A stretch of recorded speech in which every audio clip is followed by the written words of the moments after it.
Lektion 1: Herausforderungen meistern. Hallo Anna, ich stand bei der Arbeit vor einigen Herausforderungen. Hast du irgendwelche Tipps, wie du sie überwinden kannst? Hallo.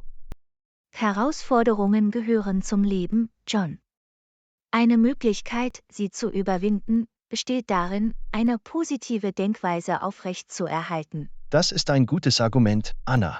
Eine positive Einstellung kann mir helfen, Herausforderungen mit mehr Widerstandsfähigkeit und Entschlossenheit anzugehen. Absolut, John. Ein weiterer hilfreicher Tipp ist, die Herausforderung in kleinere, überschaubare Aufgaben zu unterteilen. Ich verstehe, was du meinst, Anna. Indem ich die Herausforderung in kleinere Teile unterteile, wird sie weniger überwältigend und einfacher zu bewältigen. Genau, John. Es ist wichtig, die Dinge Schritt für Schritt anzugehen und sich auf eine Aufgabe nach der anderen zu konzentrieren. Das werde ich im Hinterkopf behalten, Anna. Manchmal kann es schwierig sein, die Unternehmensrichtlinien zu verstehen. Irgendwelche Tipps dazu? Definitiv, John. Wenn es darum geht, die Unternehmensrichtlinien zu verstehen, zögern Sie nicht, Ihre Kollegen oder Vorgesetzten um Klarstellung zu bitten. Das ist ein guter Vorschlag, Anna. Wenn ich mich von anderen beraten lasse, kann ich die Richtlinien besser verstehen. Nehmen Sie sich außerdem die Zeit, die Richtlinien gründlich durchzulesen und sich Notizen zu machen, um ein besseres Verständnis zu gewährleisten. Notizen zu machen ist eine großartige Idee, Anna. Es kann mir helfen, mich an die wichtigsten Punkte zu erinnern und bei Bedarf darauf zurückzugreifen. Ein weiterer Tipp ist die aktive Teilnahme an Unternehmensschulungen oder Workshops, die sich auf das politische Verständnis konzentrieren. Die Teilnahme an Trainingseinheiten macht Sinn, Anna. Es bietet die Möglichkeit, von Experten zu lernen und spezifische Fragen zu stellen.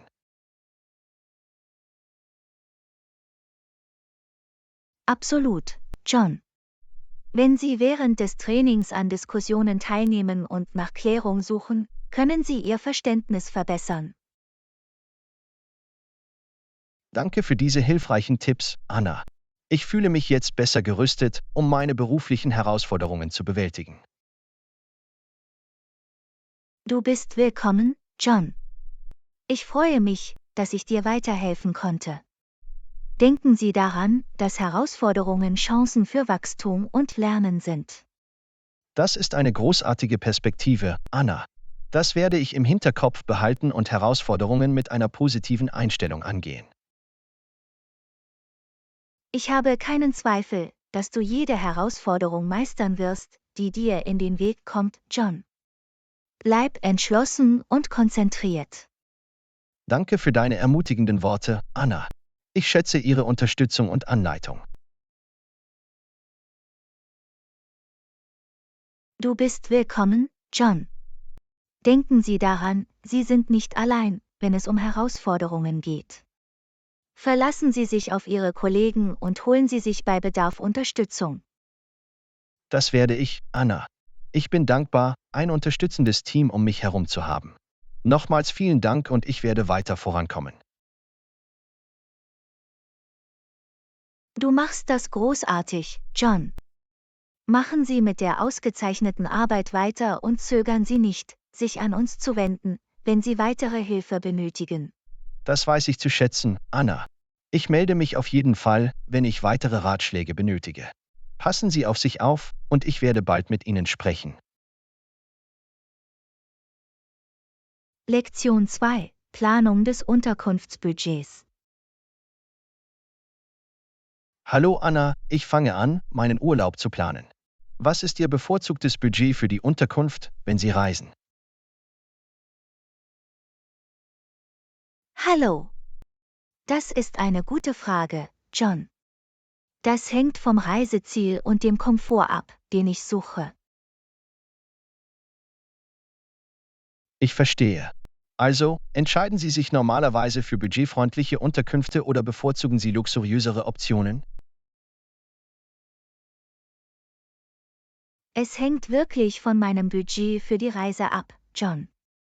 Manchmal entscheide ich mich für budgetfreundliche Optionen, um Geld für andere Erlebnisse zu sparen.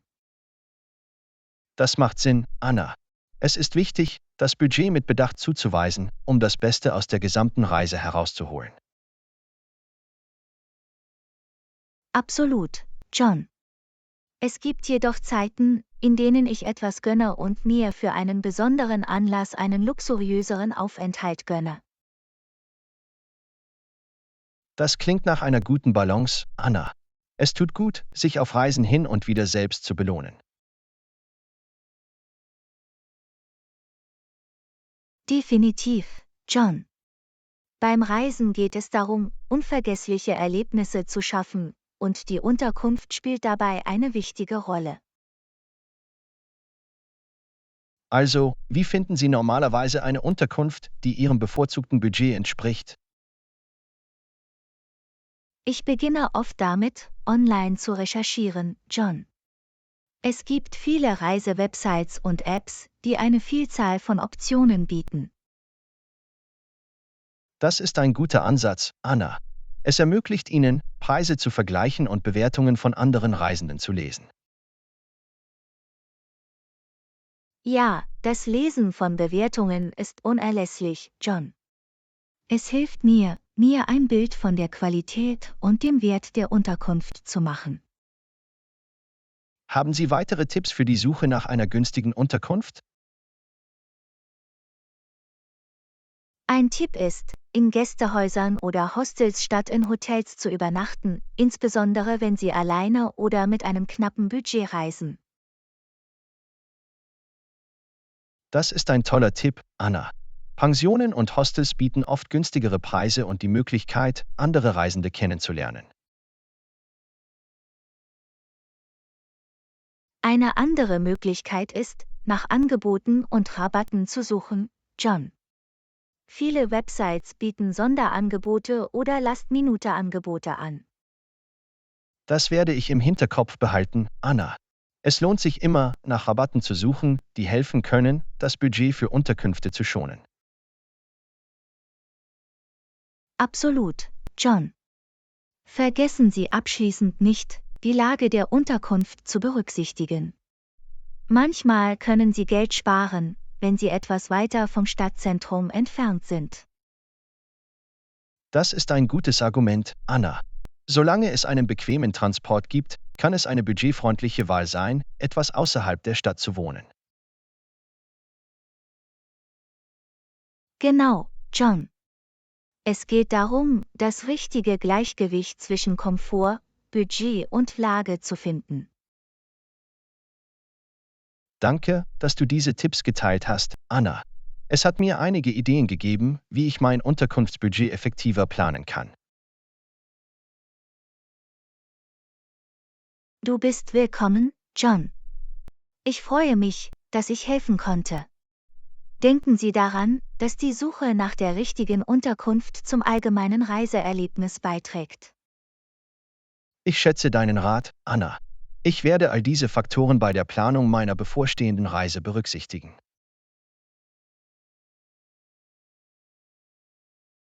Ich bin sicher, du wirst die perfekte Unterkunft innerhalb deines bevorzugten Budgets finden, John. Ich wünsche Ihnen eine fantastische Reise. Danke, Anna. Ich freue mich darauf. Ich lasse dich wissen, wie alles läuft. Bis dahin, pass auf dich auf.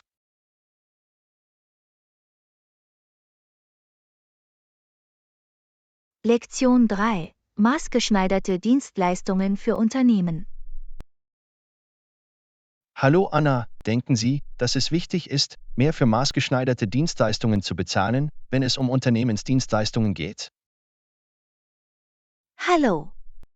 Absolut, John. Maßgeschneiderte Dienstleistungen können Unternehmen maßgeschneiderte Lösungen bieten, die ihren spezifischen Bedürfnissen entsprechen. Das macht Sinn, Anna. Investitionen in maßgeschneiderte Dienstleistungen können zu einer besseren Effizienz und Effektivität im Betrieb führen. Definitiv, John.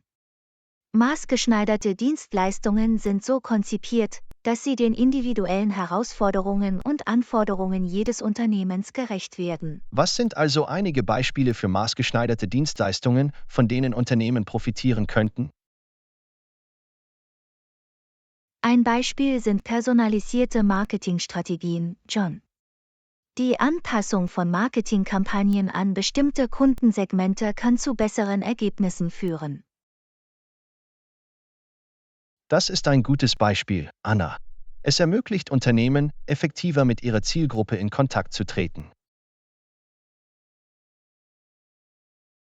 Ein anderes Beispiel ist maßgeschneiderte Softwareentwicklung, John. Unternehmen können Software entwickeln lassen, um ihre Prozesse zu rationalisieren und die Produktivität zu steigern.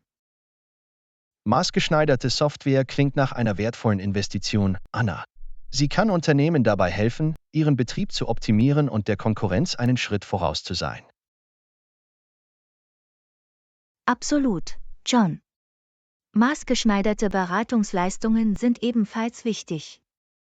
Berater, die die individuellen Bedürfnisse eines Unternehmens verstehen, können wertvolle Einblicke und Empfehlungen geben. Ich stimme zu, Anna. Die Zusammenarbeit mit Beratern, die auf die Branche spezialisiert sind, kann neue Perspektiven eröffnen und Unternehmen helfen, fundierte Entscheidungen zu treffen. Darüber hinaus ist ein maßgeschneiderter Kundenservice unerlässlich, John. Die Bereitstellung personalisierter Unterstützung und Lösungen kann die Kundenzufriedenheit und Bindung verbessern. Das ist ein entscheidender Aspekt, Anna. Unternehmen, die Wert auf exzellenten Kundenservice legen, haben oft einen Wettbewerbsvorteil. Definitiv, John. Maßgeschneiderte Schulungsprogramme für Mitarbeiter sind ebenfalls von Vorteil. Schulungen, die auf die spezifischen Fähigkeiten und Kenntnisse abgestimmt sind, die in einem Unternehmen benötigt werden, können Wachstum und Entwicklung fördern. Ich sehe den Wert maßgeschneiderter Schulungen, Anna. Es hilft den Mitarbeitern, das Fachwissen zu erwerben, das sie benötigen, um in ihren Rollen herausragende Leistungen zu erbringen. Absolut, John. Letztlich kann es zu langfristigen Vorteilen und einer stärkeren Marktposition führen, wenn Sie mehr für maßgeschneiderte Dienstleistungen bezahlen. Es ist klar, dass maßgeschneiderte Dienstleistungen Vorteile bieten, die zum Erfolg von Unternehmen beitragen können, Anna. Ja, John. Sie können zwar höhere Kosten mit sich bringen, aber die Kapitalrendite rechtfertigt die Kosten oft. Vielen Dank, dass du diese Erkenntnisse geteilt hast, Anna. Für Unternehmen ist es wichtig, den Wert maßgeschneiderter Dienstleistungen in ihrem Betrieb zu berücksichtigen. Du bist willkommen, John.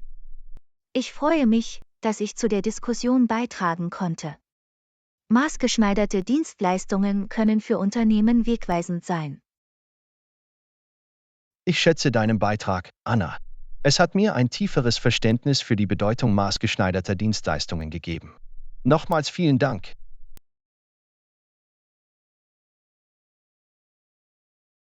Du bist willkommen, John. Ich bin immer hier, um Wissen und Erkenntnisse zu teilen. Wenn Sie weitere Fragen haben, können Sie sich gerne an uns wenden. Das werde ich, Anna. Ihr Fachwissen ist von unschätzbarem Wert. Haben Sie einen schönen Tag und ich werde bald mit Ihnen sprechen. Lektion 3: Verfügbarkeit von Taxis. Hallo Anna, hast du dich jemals gefragt, wie du feststellen kannst, ob ein Taxi verfügbar ist? Hallo. Ja, habe ich. Eine Möglichkeit, das zu überprüfen, besteht darin, nach dem Licht auf dem Dach des Autos zu suchen. Wenn es an ist, bedeutet das, dass das Taxi verfügbar ist. Das ist ein hilfreicher Tipp, Anna. Es ist gut zu wissen, wie man ein verfügbares Taxi findet, besonders in stark frequentierten Gegenden. Absolut, John. Das Licht oben auf dem Taxi dient als Signal für potenzielle Passagiere. Gibt es weitere Schilder, die darauf hindeuten, dass ein Taxi gemietet werden kann? Ja, ein anderes Schild ist ein leeres Schild mit der Aufschrift „Zu mieten“ im Fenster des Taxis, John. Ah, ich verstehe. Das ist ein weiterer optischer Indikator dafür, dass das Taxi bereit ist, Passagiere abzuholen. Genau, John. Es ist wichtig, aufmerksam zu sein und nach diesen Hinweisen zu suchen, wenn Sie ein Taxi benötigen. Was ist, wenn das Licht auf dem Dach des Autos aus ist oder kein Schild mit der Aufschrift „Zu mieten“ angezeigt wird? In diesem Fall bedeutet das in der Regel, dass das Taxi bereits besetzt oder nicht verfügbar ist, John. Das ist gut zu wissen, Anna. Das spart Zeit und vermeidet Verwirrung, wenn Sie verfügbare Taxis leicht identifizieren können. Absolut, John. Es ist auch erwähnenswert, dass einige Städte ausgewiesene Taxistände haben, an denen Sie verfügbare Taxis finden können. Das ist eine nützliche Information, Anna. Taxistände können praktisch sein, besonders in überfüllten Gegenden. Ja, sie bieten einen zentralen Ort, an dem Taxis auf Passagiere warten können, was es einfacher macht, eines zu finden. Gibt es noch weitere Tipps, die Sie uns geben können, wenn es darum geht, ein verfügbares Taxi zu finden? Ein weiterer Tipp ist, nach Taxis Ausschau zu halten, bei denen die Taxameter eingeschaltet sind, John. Es zeigt an, dass das Taxi bereit ist, einen Fahrpreis zu starten. Ah, das wusste ich nicht. Danke fürs Teilen, Anna.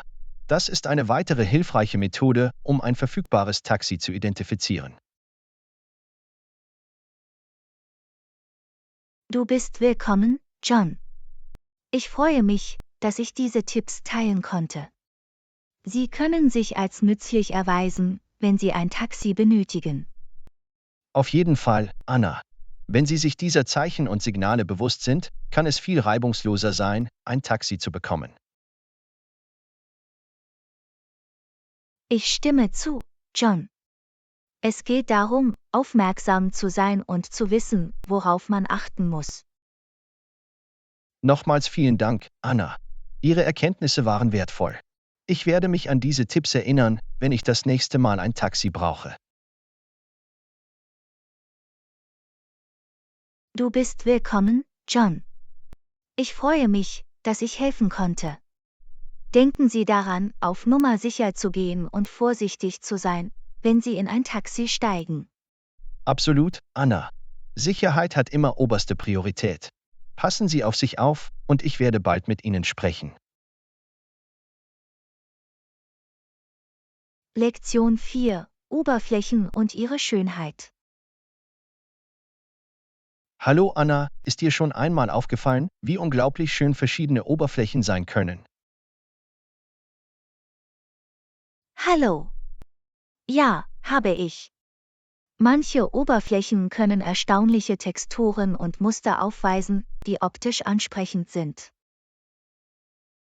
Absolut, Anna. Ob es sich um die Glätte eines polierten Marmorbodens oder die komplizierten Details eines Holztisches handelt, Oberflächen können faszinierend sein. Ich stimme zu, John. Oberflächen können auch in der Farbe variieren, was zu ihrer Ästhetik beiträgt. Das stimmt, Anna. Von lebendigen Farbtönen bis hin zu subtilen Farbnuancen, die Farbe einer Oberfläche kann ihre allgemeine Schönheit erheblich verbessern. Und vergessen wir nicht die reflektierenden Oberflächen, John. Spiegel und Glas können atemberaubende visuelle Effekte erzeugen. Auf jeden Fall, Anna. Reflexionen können einen Hauch von Magie verleihen und interessante Illusionen erzeugen. Oberflächen können auch unterschiedliche Emotionen hervorrufen, John. Zum Beispiel kann ein weicher Plüschteppich dafür sorgen, dass sich ein Raum gemütlich und einladend anfühlt. Das ist ein gutes Argument, Anna. Die Textur einer Oberfläche kann beeinflussen, wie wir eine bestimmte Umgebung wahrnehmen und erleben. Absolut, John. Oberflächen spielen eine wichtige Rolle in der Innenarchitektur und können das Ambiente eines Raums stark beeinflussen. Ich habe auch einige tolle Straßenkunst gesehen, die auf die Oberflächen von Gebäuden gemalt wurde, Anna. Es kann das Aussehen und die Atmosphäre einer Nachbarschaft komplett verändern. Street Art ist ein fantastisches Beispiel, John. Es zeigt, wie Oberflächen zu Leinwänden für Kreativität und Selbstdarstellung werden können. In der Tat, Anna. Oberflächen können als leere Schieferplatten betrachtet werden, die darauf warten, mit einem Künstlerpinsel oder einem Meißelstrich eines Bildhauers berührt zu werden. Es ist faszinierend, wie Oberflächen in Kunstwerke verwandelt werden können, John. Sie haben die Kraft, zu inspirieren und zum Nachdenken anzuregen. Absolut, Anna. Oberflächen können Geschichten und Botschaften vermitteln und so die Fantasie derer anregen, die ihnen begegnen.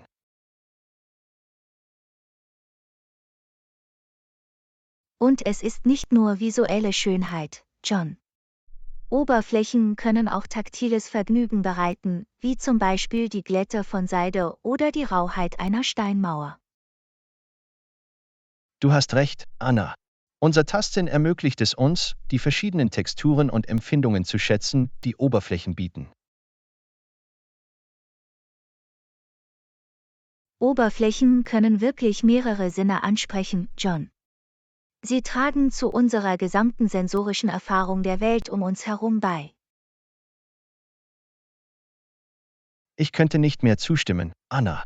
Oberflächen sind nicht nur funktionell, sie können auch Quelle der Inspiration und Freude sein. Absolut, John. Es lohnt sich, sich einen Moment Zeit zu nehmen, um die Schönheit zu genießen, die uns in Form verschiedener Oberflächen umgibt. Vielen Dank, dass du diese Erkenntnisse geteilt hast, Anna. Es hat mir bewusster gemacht, welche Auswirkungen Oberflächen auf unser tägliches Leben haben können. Du bist willkommen, John. Ich freue mich, dass ich zu dem Gespräch beitragen konnte. Oberflächen bergen eine Welt voller Schönheit in sich. Ich schätze deine Sichtweise, Anna. Ich habe dadurch ein neues Verständnis für die Feinheiten und die Ästhetik von Oberflächen gewonnen. Nochmals vielen Dank.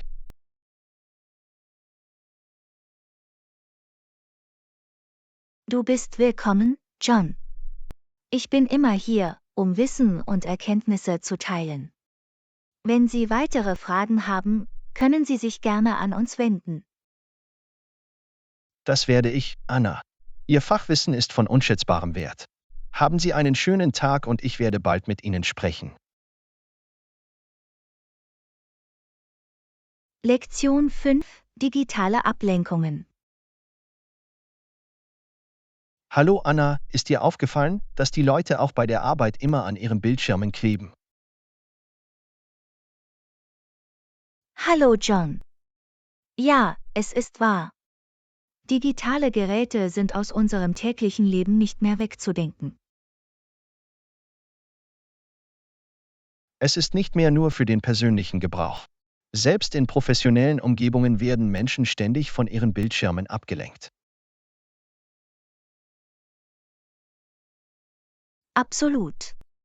Die ständigen Benachrichtigungen und die Versuchung, in den sozialen Medien nachzuschauen, können ziemlich ablenkend sein. Es kann schwierig sein, sich auf die Arbeit zu konzentrieren, wenn es um uns herum so viele digitale Ablenkungen gibt. Deshalb ist es wichtig, Grenzen zu setzen und gesunde Gewohnheiten zu etablieren, um Ablenkungen zu minimieren. Ich habe von Techniken wie Time-Blocking gehört, bei denen man bestimmte Zeitfenster für konzentriertes Arbeiten ohne Unterbrechungen einteilt. Ja, Zeitblockierung kann effektiv sein, um den Überblick zu behalten und Aufgaben zu erledigen, ohne abgelenkt zu werden. Ein anderer Ansatz besteht darin, digitale Entgiftungen durchzuführen, bei denen Sie sich bewusst für einen bestimmten Zeitraum von Ihren Geräten trennen. Das ist eine tolle Idee. Das Einlegen von Bildschirmpausen kann dazu beitragen, die Belastung der Augen zu verringern und das allgemeine Wohlbefinden zu verbessern. Es ist auch wichtig, ein förderliches Arbeitsumfeld zu schaffen, das Ablenkungen minimiert. Halten Sie Ihr Telefon beispielsweise stumm oder außer Sichtweite. Unbedingt. Die Schaffung eines eigenen Arbeitsbereichs und die Vermeidung unnötiger Ablenkungen können die Produktivität erheblich steigern. Ich habe auch festgestellt, dass die Verwendung von Produktivitäts-Apps oder Browser-Erweiterungen, die bestimmte Websites während der Arbeitszeit blockieren, hilfreich sein kann. Ja, es gibt viele Tools, mit denen Sie digitale Ablenkungen bewältigen und den Fokus und die Effizienz steigern können. Es ist jedoch ein ständiger Kampf. In der ständig wachsenden digitalen Welt ist es wichtig, auf unsere Bildschirmzeit zu achten. Das ist wahr. Es ist entscheidend, ein Gleichgewicht zwischen dem Einsatz von Technologie für Produktivität und der Vermeidung übermäßiger Ablenkungen zu finden. Nun, Anna, danke, dass du diese Erkenntnisse geteilt hast. Ich werde auf jeden Fall versuchen, einige dieser Strategien in meinen Arbeitsalltag umzusetzen. Du bist willkommen, John. Ich hoffe, sie erweisen sich als hilfreich für dich. Denken Sie daran, dass es Zeit und Übung braucht, um neue Gewohnheiten zu entwickeln. Absolut, das werde ich im Hinterkopf behalten. Nochmals vielen Dank, Anna. Lektion 6: Einkaufen auf der ganzen Welt. Hallo Anna, hast du jemals Unterschiede in Geschäften auf der ganzen Welt bemerkt? Hallo John. Ja, das ist von Land zu Land unterschiedlich, aber mir ist aufgefallen, dass bestimmte Artikel an bestimmten Orten häufiger vorkommen. Das ist interessant. Ich frage mich, ob es kulturelle oder regionale Einflüsse auf die Produkte gibt, die in den Geschäften erhältlich sind. Absolut. In einigen asiatischen Ländern finden Sie beispielsweise eine große Auswahl an Tees und traditionellen Kräuterheilmitteln. Ah, das macht Sinn. Tee ist tief in ihrer Kultur verwurzelt und hat auch medizinische Eigenschaften.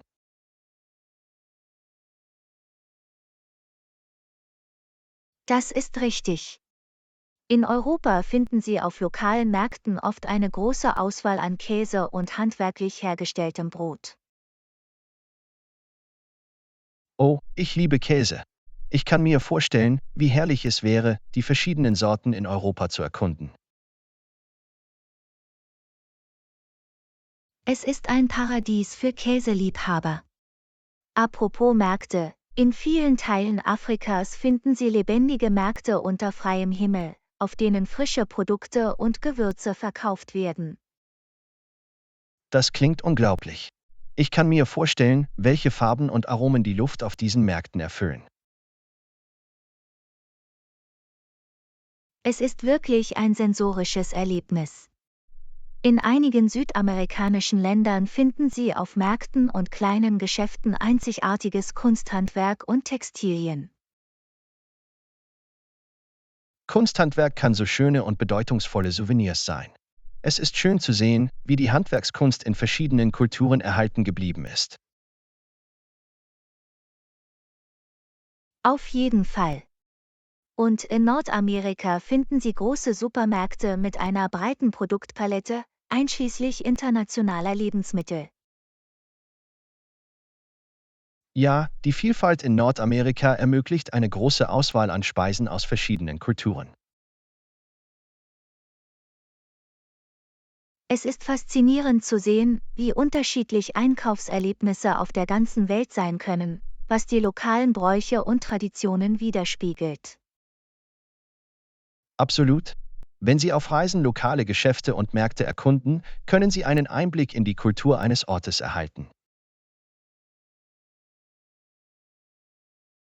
Es ist eine der Freuden des Reisens.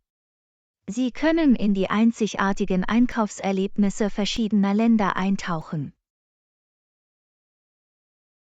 Nun, Anna, danke, dass du diese Erkenntnisse geteilt hast. Es ist inspirierend, über die vielfältigen Einkaufserlebnisse auf der ganzen Welt nachzudenken. Du bist willkommen, John. Es ist immer interessant, durch alltägliche Aktivitäten wie Einkaufen etwas über verschiedene Kulturen zu lernen. In der Tat. Es erweitert unsere Perspektiven und erinnert uns an die Schönheit unserer vielfältigen Welt. Hab einen schönen Tag, Anna. Lektion 7: Haartransformationen. Hallo Anna, hast du jemals darüber nachgedacht, deine Haarfarbe zu ändern? Ich habe gehört, dass es eine unterhaltsame Art sein kann, deinen Look zu ändern. Hallo John. Ja, ich habe darüber nachgedacht. Es ist interessant, wie eine einfache Änderung der Haarfarbe einen großen Unterschied im Aussehen bewirken kann. Absolut. Hast du jemals darüber nachgedacht, Highlights auszuprobieren? Sie können ihrem Haar Dimension und Tiefe verleihen. Das ist eine tolle Idee. Highlights können einen natürlichen, sonnenverwöhnten Effekt erzeugen und das Gesamtbild verbessern. Und Sie müssen sich nicht für eine drastische Veränderung entscheiden. Subtile Highlights können immer noch einen spürbaren Unterschied machen. Das ist wahr. Es ist immer gut, mit einer subtileren Veränderung zu beginnen, wenn Sie sich bei einer dramatischen Transformation nicht sicher sind. Eine weitere Option, die in Betracht gezogen werden sollte, sind Lowlights. Sie beinhalten das Hinzufügen dunklerer Farbtöne, um Kontrast und Tiefe zu erzeugen. Ah, ich hatte nicht an Lowlights gedacht. Es klingt nach einer großartigen Möglichkeit, dem Haar Fülle und Textur zu verleihen. Auf jeden Fall. Dies kann eine gute Option sein, insbesondere wenn Sie helleren Haaren Tiefe verleihen möchten. Apropos hellere Farben, hast du jemals darüber nachgedacht, eine ganz andere Haarfarbe auszuprobieren, zum Beispiel blond oder rot zu werden? Nicht wirklich. Ich fühle mich wohler mit meiner natürlichen Haarfarbe. Aber ich habe einige erstaunliche Transformationen mit kräftigen Farben gesehen. Es stimmt, kräftige Farben können ein Statement abgeben und ihre Persönlichkeit zur Geltung bringen. Es ist jedoch wichtig, einen Farbton zu finden, der zu ihrem Hautton passt. Das ist ein gutes Argument. Es ist wichtig, Faktoren wie Hautton und Augenfarbe bei der Auswahl einer Haarfarbe zu berücksichtigen. Absolut. Die Beratung durch einen professionellen Friseur kann Ihnen auch dabei helfen, die perfekte Farbe zu finden, die zu Ihnen passt. Ich habe gehört, dass manche Leute sich sogar für temporäre Haarfarben wie Haarkreide oder abwaschbare Farben entscheiden, um ohne langfristige Verpflichtungen zu experimentieren. Ja, temporäre Farben können eine unterhaltsame Art sein, verschiedene Farben auszuprobieren, ohne dass sie dauerhaft sind. Es ist, als würde man das Terrain sondieren. Nun, Anna, danke, dass du diese Ideen geteilt hast. Es hat mein Interesse an Haartransformationen geweckt. Vielleicht erwäge ich, selbst Highlights auszuprobieren. Du bist willkommen, John. Es ist immer aufregend, neue Looks zu entdecken. Ich bin mir sicher, was auch immer du wählst, es wird dir gut stehen. Das ist nett, dass du das sagst, Anna. Ich weiß die Ermutigung zu schätzen. Hab einen fantastischen Tag.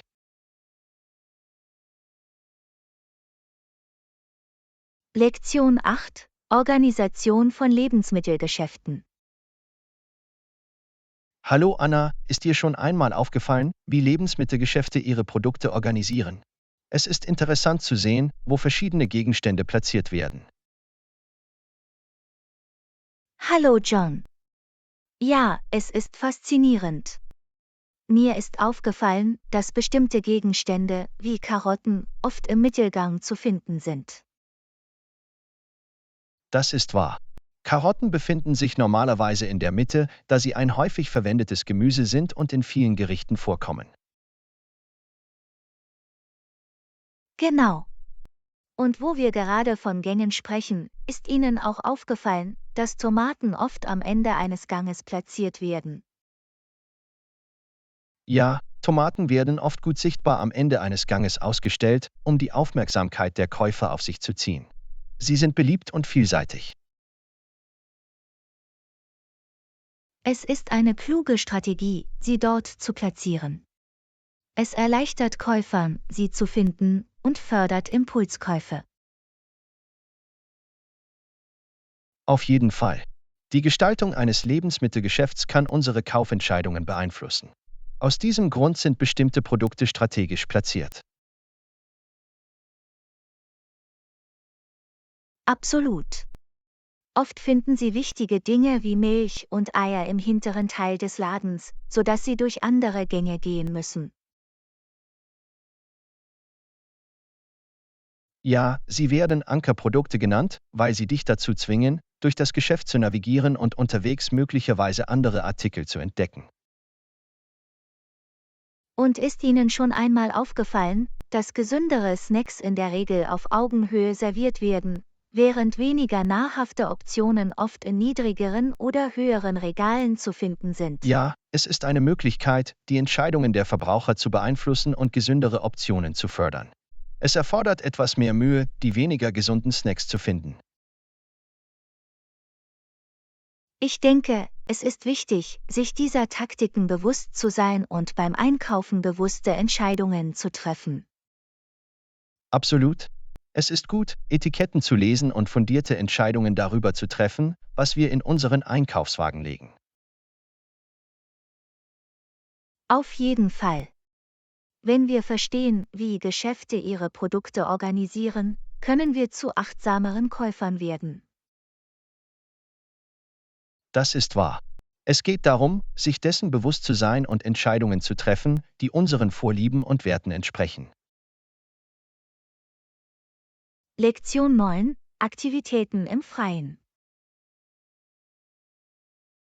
Hallo Anna, hast du die Gegend hier erkundet? Wir haben einen schönen Park in der Nähe, perfekt zum Joggen und für Outdoor-Aktivitäten. Hallo John. Das klingt unglaublich. Ich liebe es, Zeit im Freien zu verbringen. Es ist erfrischend, von Natur umgeben zu sein. Absolut. Der Park verfügt über gut gepflegte Joggingwege und es gibt auch Freiflächen für Picknicks und Entspannung.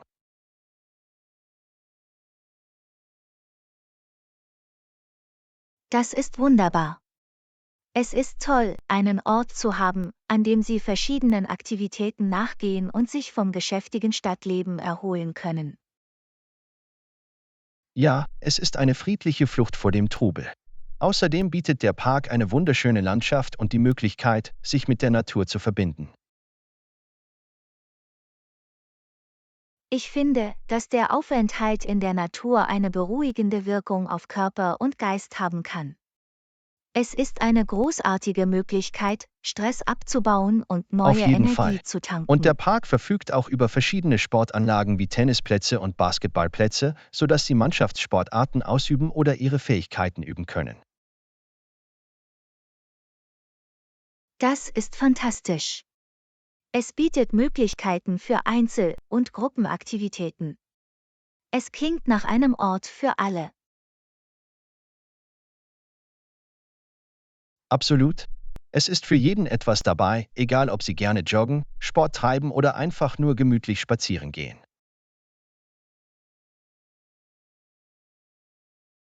Es ist schön, Optionen zu haben. Ich bin mir sicher, dass der Park Menschen jeden Alters und jeder Interessen anzieht. Ja, es ist ein Treffpunkt der Gemeinschaft. Oft sieht man Familien beim Picknick, Freunde beim Frisbee-Spielen oder Leute, die mit ihren Hunden spazieren gehen. Das klingt reizend. Es ist ein großartiger Ort, um Kontakte zu knüpfen und neue Leute kennenzulernen, die ähnliche Interessen teilen. In der Tat. Es ist eine hervorragende Gelegenheit, mit anderen in Kontakt zu treten und ein Gemeinschaftsgefühl aufzubauen. Ich freue mich darauf, den Park zu erkunden. Es klingt nach einem perfekten Ort, um die Natur zu genießen und aktiv zu bleiben. Ich bin sicher, du wirst es lieben, Anna. Es ist ein verstecktes Juwel in unserer Nachbarschaft. Viel Spaß beim Erkunden des Parks. Danke, John. Ich kann es kaum erwarten, alles zu entdecken, was der Park zu bieten hat. Hab einen wundervollen Tag. Du auch, Anna. Genießen Sie Ihre Zeit in der Natur und machen Sie das Beste aus Ihren Outdoor-Abenteuern. Lektion 10: Gesunde Erfrischungen. Hallo Anna, ich habe eine neue Saftbar in der Stadt gefunden. Sie haben eine große Auswahl an leckeren und gesunden Säften. Ich freue mich darauf, sie auszuprobieren. Hallo John. Das klingt fantastisch. Ich liebe frische Säfte. Sie sind eine großartige Möglichkeit, hydratisiert zu bleiben und wichtige Nährstoffe zu erhalten. Absolut. Säfte sind voller Vitamine und Mineralien. Sie können eine erfrischende und nahrhafte Alternative zu zuckerhaltigen Getränken sein.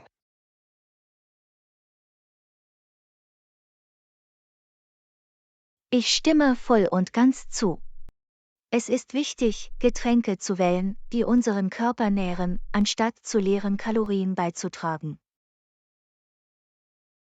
Auf jeden Fall. Außerdem gibt es bei der Vielfalt an Obst und Gemüse endlose Geschmackskombinationen, die es zu entdecken gilt.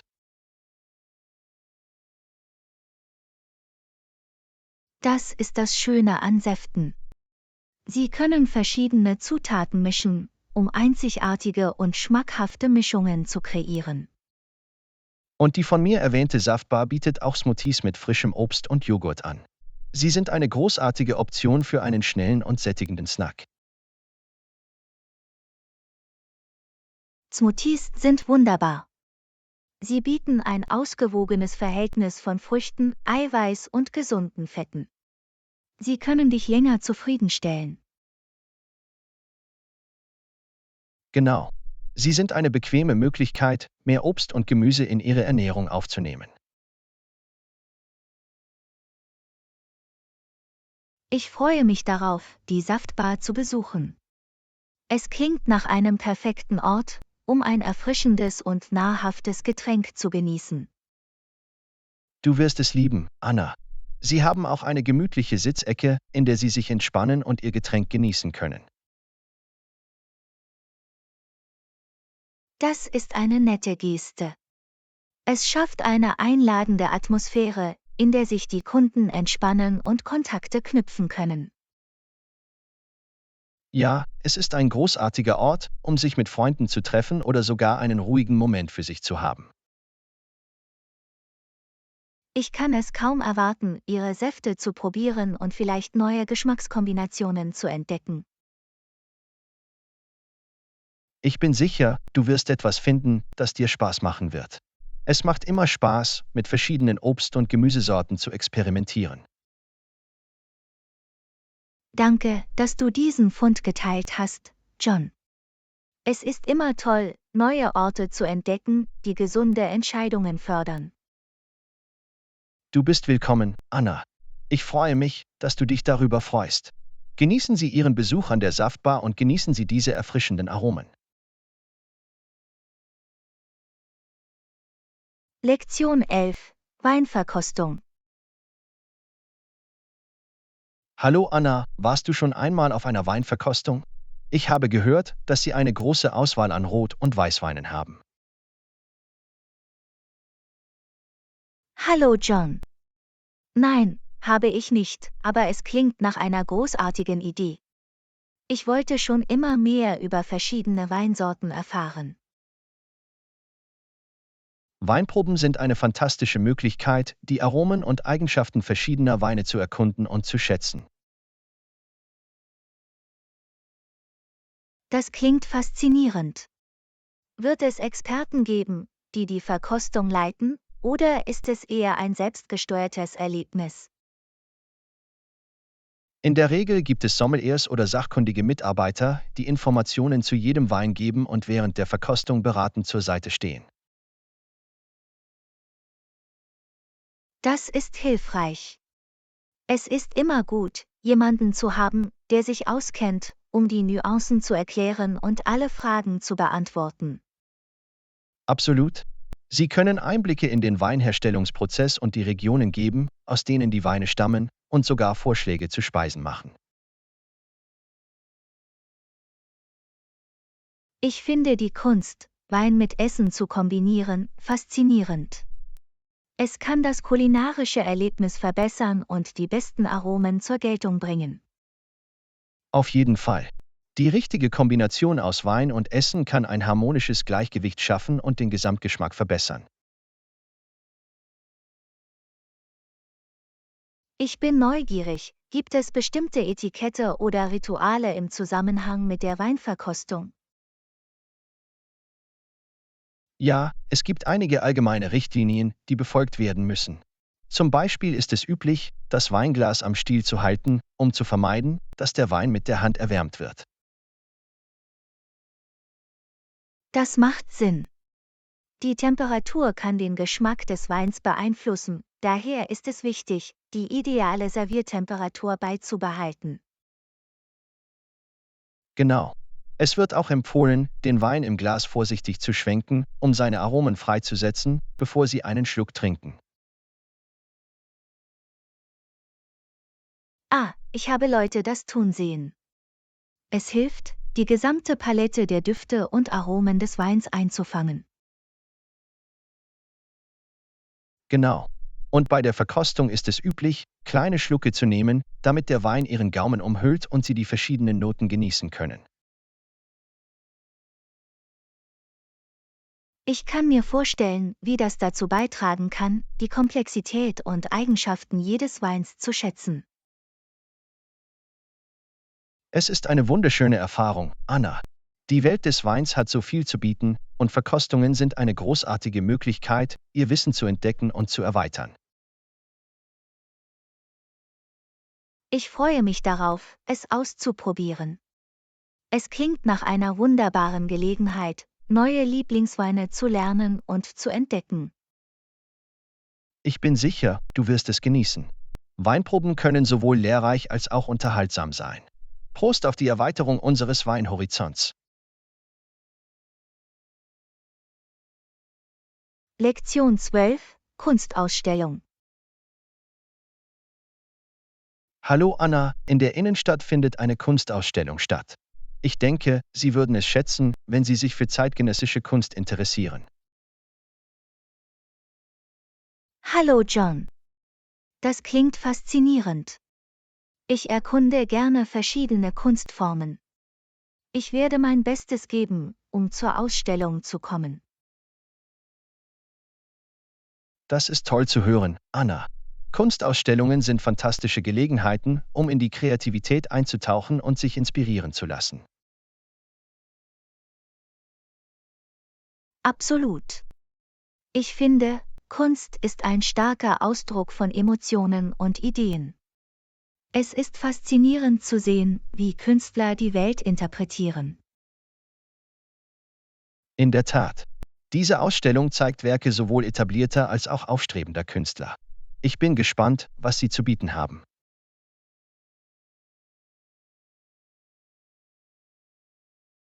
Es ist immer interessant, die Entwicklung der Kunststile mitzuerleben und neue Talente zu entdecken. Auf jeden Fall. Die Vielfalt der Kunstwerke ermöglicht es uns, verschiedene Perspektiven zu erleben und uns mit unterschiedlichen Themen auseinanderzusetzen.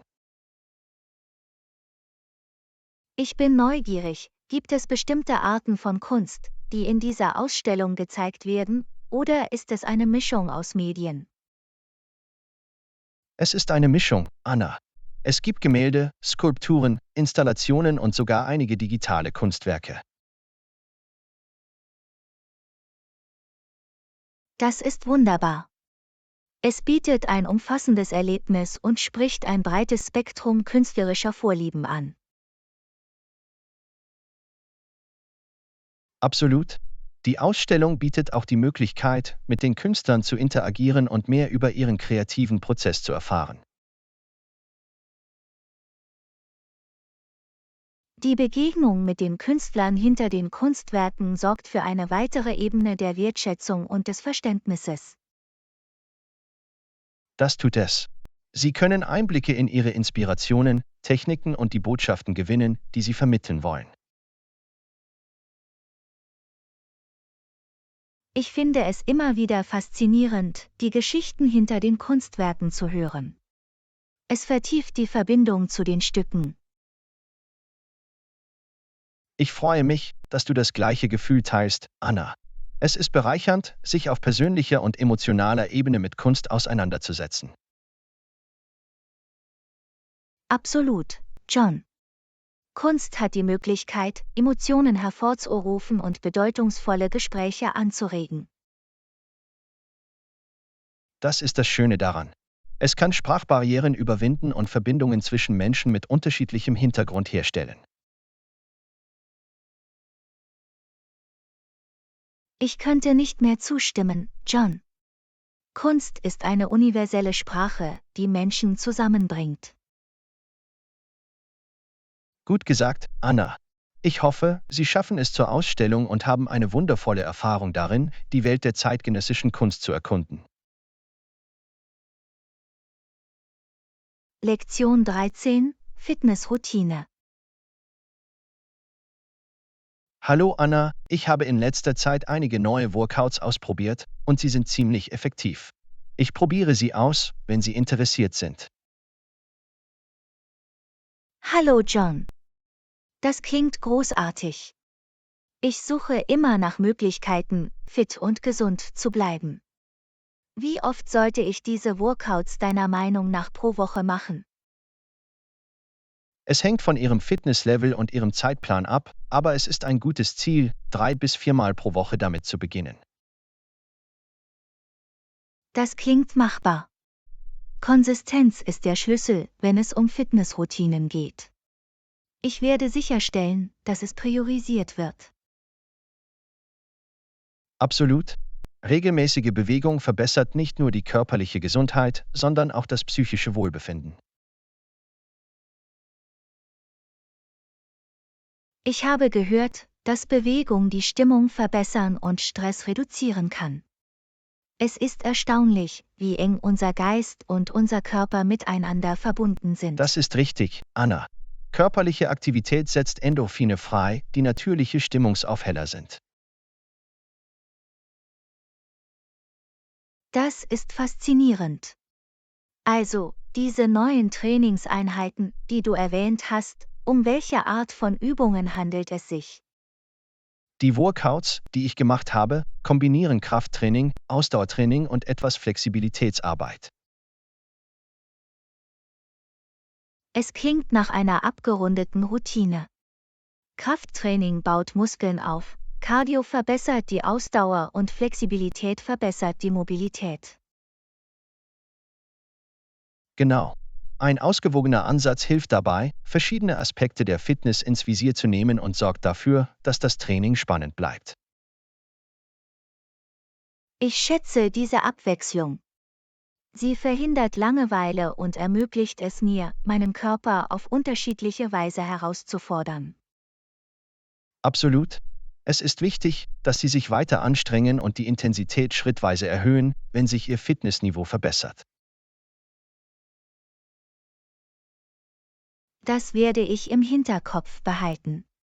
Es ist wichtig, auf meinen Körper zu hören und entsprechende Anpassungen vorzunehmen. Genau richtig, Anna. Auf das Körpergefühl zu achten und die Trainingseinheiten entsprechend anzupassen, ist entscheidend für langfristigen Erfolg. Ich freue mich darauf, diese neuen Workouts in meine Routine aufzunehmen. Es ist immer erfrischend, etwas Neues auszuprobieren.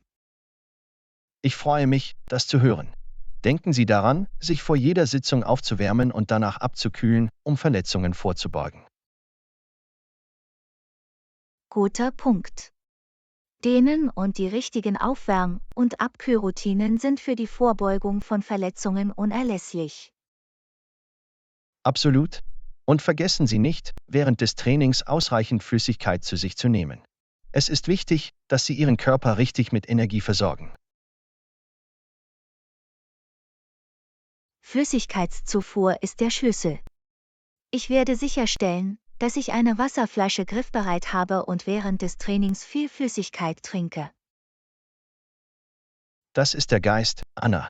Bleiben Sie engagiert, trinken Sie ausreichend Flüssigkeit und genießen Sie die Reise zu einem fitteren und gesünderen Ich. Danke für die Anleitung, John. Auf eine neue Fitnessroutine und die positiven Veränderungen, die sie mit sich bringen wird. Lass uns das machen. Prost, Anna. Ich glaube an dich. Nehmen Sie die Herausforderung an, bleiben Sie konsequent und genießen Sie die Vorteile eines aktiven Lebensstils. Lektion 14. Risiken in der Lieferkette. Hallo Anna, hast du jemals darüber nachgedacht, wie Unternehmen mit Lieferkettenrisiken umgehen? Das ist definitiv ein wichtiger Aspekt, den es zu berücksichtigen gilt. Hallo John.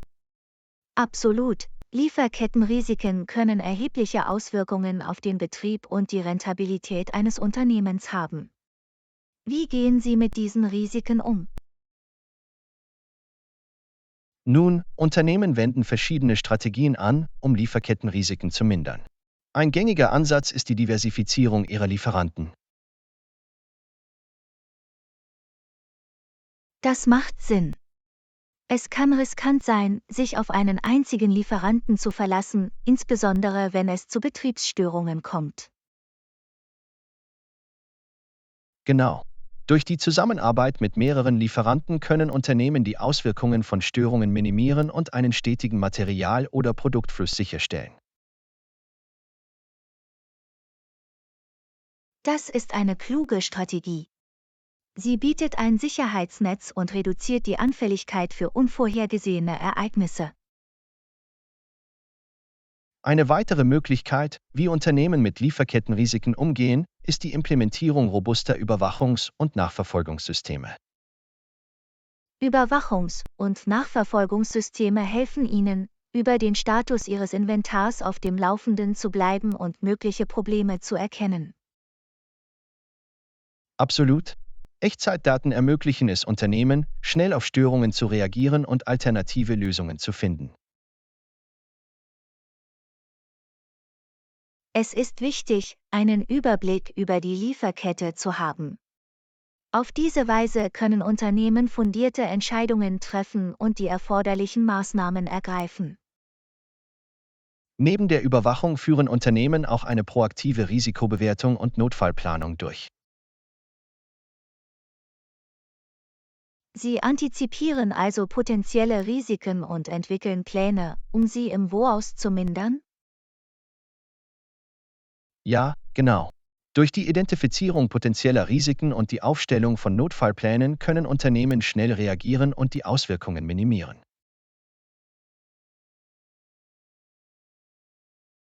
Das ist ein proaktiver Ansatz. Es zeigt, wie wichtig es ist, auf unvorhergesehene Ereignisse vorbereitet zu sein. Ein weiterer Aspekt ist der Aufbau enger Beziehungen zu Lieferanten. Offene Kommunikation und Zusammenarbeit sind entscheidend.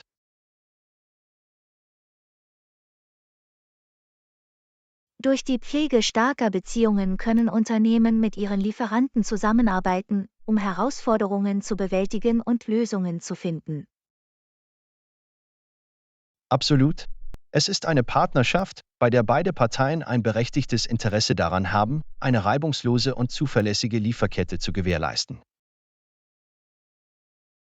Ich kann mir vorstellen, wie Zusammenarbeit zu einer widerstandsfähigeren und agileren Lieferkette führen kann. In der Tat. Schließlich investieren Unternehmen häufig in Versicherungsschutz, um sich vor potenziellen finanziellen Verlusten aufgrund von Unterbrechungen der Lieferkette zu schützen. Versicherungen bieten eine zusätzliche Sicherheitsebene und helfen Unternehmen, sich im Falle unerwünschter Ereignisse zu erholen.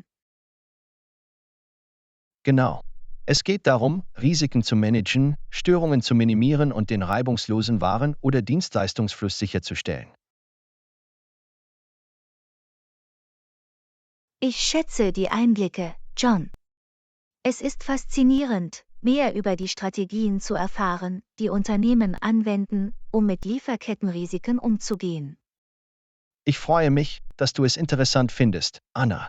Das Lieferkettenmanagement ist ein komplexer, aber entscheidender Aspekt für die Führung eines erfolgreichen Unternehmens. Absolut. Es unterstreicht, wie wichtig es ist, proaktiv und anpassungsfähig zu sein und Notfallpläne zu haben. Gut gesagt, Anna. Wie das Sprichwort sagt, hoffe auf das Beste, aber bereite dich auf das Schlimmste vor. Es geht darum, vorbereitet und belastbar zu sein. Definitiv, John. Vielen Dank, dass Sie dieses Thema beleuchtet haben. Es ist wertvolles Wissen für alle, die sich für Wirtschaft und Betrieb interessieren. Du bist willkommen, Anna. Es war mir eine Freude, mit Ihnen darüber zu sprechen. Lassen Sie uns gemeinsam weiter forschen und lernen. Lektion 15: Preise und Bedingungen für Partnerschaften. Hallo Anna, ich denke, es ist an der Zeit, dass wir die Preise und Bedingungen für unsere neue Partnerschaft besprechen. Das ist ein wichtiger Aspekt unserer Zusammenarbeit. Hallo John. Absolut, die Festlegung der richtigen Preise und Konditionen ist entscheidend für eine erfolgreiche Partnerschaft. Lassen Sie uns darauf eingehen. Zunächst müssen wir den Wert berücksichtigen, den unsere Partnerschaft für beide Parteien hat. Wir sollten ein faires und für beide Seiten vorteilhaftes Abkommen anstreben. Einverstanden. Es ist wichtig, ein Gleichgewicht zu finden, bei dem beide Parteien das Gefühl haben, ein faires Angebot zu erhalten und Anreize erhalten, ihren Beitrag zu leisten. Wir sollten auch die Marktbedingungen und die wettbewerbsfähige Preisgestaltung berücksichtigen. Es ist wichtig, wettbewerbsfähig zu sein und gleichzeitig die Rentabilität sicherzustellen. Das ist ein gutes Argument. Wir müssen uns bewusst sein, was unsere Konkurrenten anbieten, und uns entsprechend positionieren. Genau. Es ist wichtig, uns von anderen abzuheben und unseren Kunden einen einzigartigen Mehrwert zu bieten. Was die Zahlungsbedingungen angeht, was würde Ihrer Meinung nach für beide Parteien am besten funktionieren? Wir könnten flexible Zahlungsoptionen wie Ratenzahlungspläne oder Nettozahlungsbedingungen in Betracht ziehen, um unterschiedlichen Bedürfnissen gerecht zu werden. Das klingt vernünftig. Flexibilität bei den Zahlungsbedingungen kann uns helfen, mehr Kunden zu gewinnen und langfristige Beziehungen aufzubauen. Darüber hinaus sollten wir alle Rabatte oder Anreize besprechen, die wir anbieten können, um größere Bestellungen oder Wiederholungsgeschäfte zu fördern. Das Anbieten von Rabatten oder Anreizen kann eine wirksame Strategie sein, um den Umsatz zu steigern und die Kundenbindung zu fördern.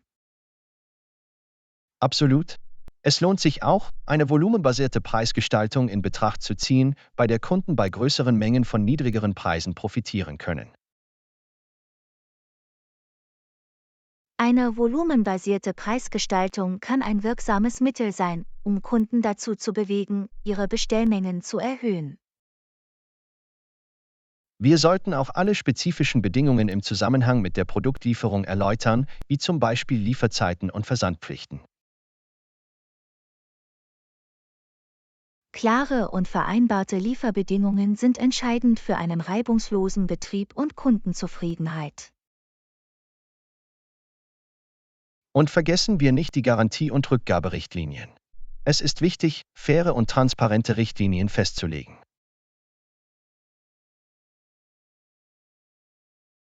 Garantie- und Rückgaberichtlinien geben Kunden Vertrauen und Sicherheit bei ihren Einkäufen. Schließlich sollten wir über einen Mechanismus verfügen, mit dem wir unsere Preise und Konditionen regelmäßig überprüfen und an Marktveränderungen anpassen können.